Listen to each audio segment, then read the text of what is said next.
In this video, I'm going to show you how you can make Windows 10 automatically delete temporary files and contents in your recycle bin. So if you want to make sure your PC has as much free space as possible, this is a good feature to enable. So what you need to do is to click on the Windows icon in the bottom left-hand corner.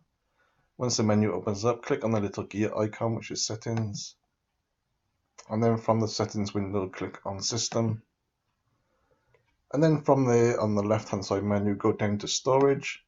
Click on Storage, and right at the top here, you can see here, Storage Sense can automatically free up space by getting rid of files you don't need, like temporary files and contents in your recycle bin. So click that on.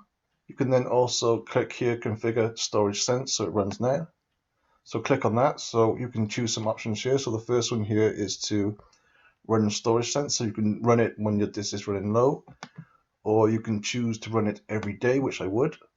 You can also see here temporary files, so tick in the box here. So if you want to delete them every 30 days or every 1 day, again, you can choose 1 day or you can choose never if you want, but choose one if you want to delete them regularly.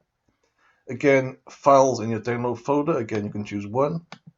So, and you can also choose other options here from your OneDrive if you want to delete stuff from there. So basically, choose those settings or play around with them, and basically that's how you do it. So thanks for watching.